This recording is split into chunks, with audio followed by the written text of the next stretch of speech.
Explore Winhof's remarkable narrative of Custer's last stand.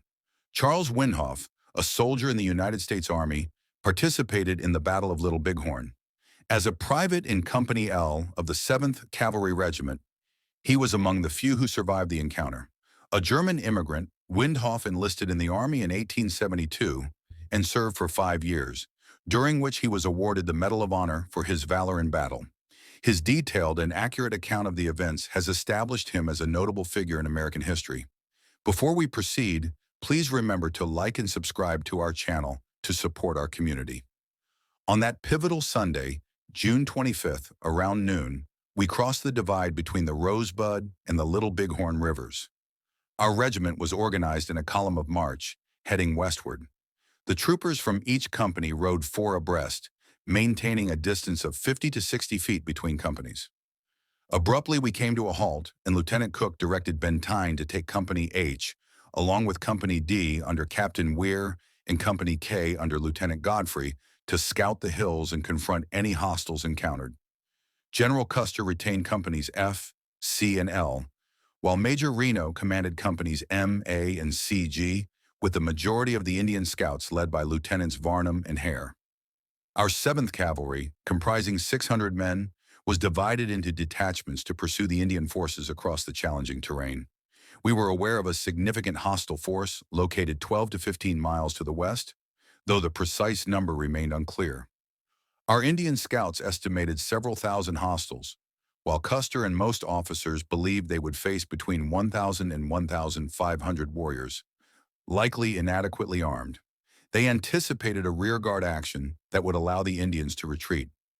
Contrary to expectations, we encountered a force that potentially outnumbered Custer's 600 men by a ratio of 5 to 1. Custer had initially planned a surprise dawn attack on June 26, but opted for an immediate assault when hostile scouts detected his column. Bentine, leading 3 troops, advanced ahead to scout the area. We navigated through rough terrain, which posed significant challenges for our horses. From each subsequent hilltop, Lieutenant Gibson communicated that he observed no indications of Indian presence. Even the soldiers in the ranks believed our mission was in vain. After 2 hours, we retraced our steps along Custer's trail, feeling relieved to return to the little valley. We proceeded westward along a small stream, where the lead pack mules became ensnared in a bog, underscoring the sluggish pace of the pack train. As we moved on, we heard distant gunfire ahead. Captain Weir was at the forefront of his company, with Bentine leading the way. We all anticipated that a battle was imminent. Shortly after leaving the swamp, we passed a burning teepee, likely ignited by our Indian scouts. The horses sensed the impending danger and became increasingly agitated. Around this time, we noticed Sergeant Knipe from Tom Custer's C Troop delivering a message to Captain McDougal, urging him to expedite the arrival of the pack mules. Bentine instructed him to return down the trail. We then caught sight of trumpeter Martini, who was wounded, but still managed to convey a message from Custer to Bentine, urging the swift delivery of the packs. Martini, a spirited Italian who had previously served as a drummer boy with Garibaldi during the Italian struggle for independence, was known to me as a member of H Troop. We had often playfully teased him, but that ceased after this battle, as he demonstrated remarkable courage. His horse was bleeding heavily from a bullet wound in its right hip, yet Martini remained unaware of its condition. Bentine directed him to rejoin his company. I have always suspected that Bentine deemed it unnecessary to send further instructions to Captain McDougal, as Sergeant Knipe had already relayed the urgent message regarding the pack train. Regardless, Martini's horse was fatigued, and he struggled to keep pace with us. The sound of intense gunfire grew louder, and soon we encountered several Crow scouts driving a few Indian ponies. They shouted soldiers and pointed towards the bluffs rising to the north. We were aware that we were approaching the valley of the Little Bighorn, where intense fighting was already taking place nearby. Bentine commanded us to ready our pistols, and we charged up the bluffs at a rapid pace, bracing ourselves for an imminent confrontation with the enemy. As we reached the top of the first series of rolling hills, the river valley suddenly came into view to our left. For our horses, from each subsequent hilltop, Lieutenant Gibson communicated that he observed no indications of Indian presence. Even the soldiers in the ranks believed our mission was in vain. After 2 hours, we retraced our steps along Custer's trail, feeling relieved to return to the little valley. The sight before us was enough to instill fear, even in the most courageous of men. Below, approximately 150 feet down in the valley and about half a mile away, we observed figures on horseback racing wildly, with gunfire echoing all around. Further down the river, we discerned large groups of mounted individuals whom we suspected to be Native Americans. We were riding swiftly ourselves and had only just caught a glimpse of this tragic battlefield when we noticed both mounted and dismounted soldiers on a knoll to the north. We hastened toward them, our hearts racing with anticipation. At this point, I will pause to recount the fate of our comrades with Reno. It is important to remember that around 12:15 p.m., Reno was assigned command of 3 troops, including 17 Crow and several scouts, along with 3 White Scouts. Meanwhile, Custer, leading 5 troops, moved in a column to the right, while Reno's column advanced to the left. Bentine, commanding 3 troops, was tasked with scouting the rugged hills to the south and west. As I was with Bentine, I did not witness the events that transpired over the next 5 hours. However, I have heard the accounts so often that I will attempt to convey them as clearly as possible.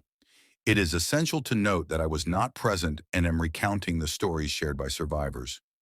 As the 2 battalions descended into the Dry Creek bottom, they would sometimes come within 50 yards of each other, while at other times they were as far apart as 200 yards.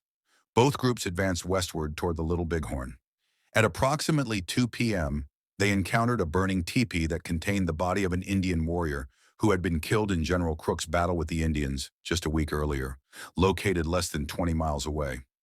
One of the White Scouts in the lead called back to Custer, indicating that hostiles were nearby but out of rifle range.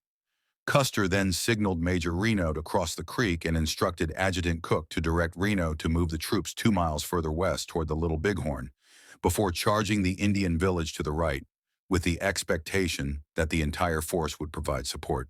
This last statement has sparked considerable debate regarding the tragic events that were about to transpire. Reno led his contingent of 120 men, along with a few guides and scouts, at a brisk pace, crossing the Little Bighorn and stopping only to water their horses and regroup in formation on the west bank of the river. The west side of the river featured a relatively flat valley, approximately half a mile to a mile wide, leading to a low plateau in the west. On the opposite bank of the Little Bighorn, the Wolf Mountains rose sharply, with coulees descending from the bluffs to the river bottom at various locations. The river, measuring roughly 100 to 150 feet in width, flowed clear and cold over a gravelly bed. For nearly 3 miles along the west bank, Indian camps were established, with each of the 5 Sioux tribes, along with the Cheyennes, Blackfeet, and Arapahoes, occupying distinct circles spaced about a quarter-mile apart. To the west, large herds of ponies grazed, watched over by Indian boys and women. It is important to clarify a common misconception regarding the weaponry of the hostiles. Contrary to widespread belief, not all warriors were armed with modern repeating Winchester rifles and sufficient ammunition. In my assessment, approximately half of the warriors were equipped solely with bows, arrows, and lances, while the other half utilized a variety of outdated muzzle loaders, single-shot rifles, and miscellaneous items. Only about 25 to 30% of the warriors had access to modern repeating rifles. Additionally, it is noteworthy that Indian boys aged 14 and older accompanied the warriors and played an active role in the battle, particularly during its later phases. The soldiers were armed with single-shot .45 to .70 caliber Springfield carbines, a firearm celebrated for its precision and lethality at distances up to 600 yards. However, when fired in quick succession, the breech would become fouled and the greasy cartridges frequently jammed, making extraction by the extractor impossible. This situation often required the use of a hunting knife to forcibly remove the spent shell, a process that resulted in the deaths of many troopers on that tragic Sunday. Each soldier was also equipped with a 6-shot, single-action Colt Army revolver, the most advanced model available at the time. The troops had been instructed to carry 100 rounds of rifle ammunition and 24 rounds of revolver ammunition, either on their person or in their saddlebags. As the troopers dismounted, with every 4th man designated as a horse holder, many horses were startled, leading to the stampede and the loss of thousands of rounds of essential ammunition, particularly for Custer's men. Returning to Reno's battalion, after crossing the river, they organized themselves into columns of 4, with the Indian scouts positioned to their left. Before long, Indian horsemen were observed galloping back and forth in the valley, and the southern edge of the Indian camps became visible. Reno then arranged his 3 troops and scouts into a skirmish line, spanning the entire width of the narrow valley. Troop M was stationed on the right, Troop A in the center, and Troop G on the left, with the scouts positioned to their left front. Major Reno dismounted his men, establishing a skirmish line with a distance of 75 yards between each soldier. After progressing half a mile toward the Indian camp, they encountered a significant group of mounted Indians who charged at them. For 10 minutes, Reno's troops maintained their position, firing consistently, but soon found themselves surrounded by hundreds of mounted adversaries. Aware of the peril of encirclement and with many armed with repeating rifles, Reno commanded his men to retreat in an orderly fashion, falling back 300 yards. No sooner had they completed this maneuver than they were again besieged by a multitude of mounted Indians.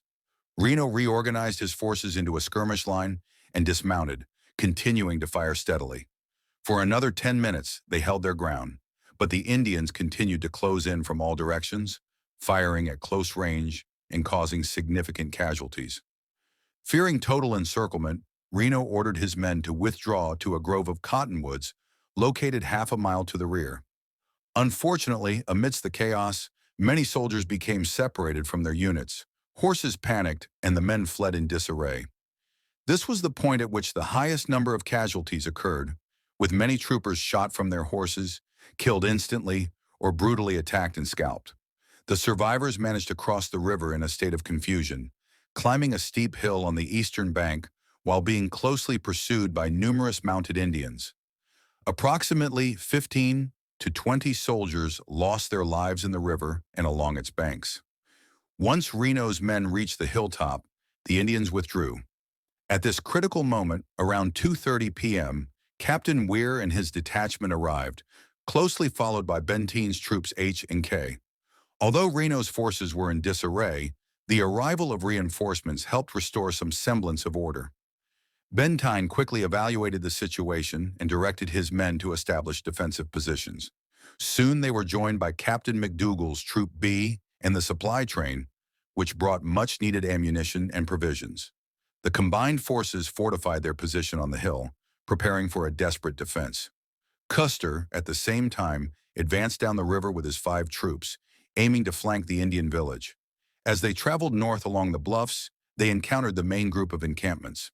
At the northern end of the valley, close to what is now the Custer National Cemetery, the full extent of the Indian forces became evident. Custer's men quickly found themselves overwhelmed by the vast number of warriors. Despite their courageous attempts, they were encircled and fell, fighting valiantly until the end. As night descended, Reno and Bentine's troops on the hill could hear the distant sounds of conflict, realizing the grim fate that had likely befallen their fellow soldiers. The night was filled with anxious anticipation, punctuated by sporadic skirmishes as the Indians probed their defenses. By morning, the Indians began to retreat, having secured a significant victory. The remnants of Reno and Bentine's battalions were ultimately rescued by General Terry's column, which arrived 2 days later. The Battle of Little Bighorn stands as a significant and tragic chapter in American history. The courage and determination of soldiers like Charles Winhof, who lived to recount their experiences, provide a poignant insight into the brutal realities of frontier warfare. This narrative offers a detailed and vivid account of one of the most renowned battles in the Great Sioux War of 1876. Stay tuned for more first-hand narratives from various battles. Wishing you a wonderful day and see you next time.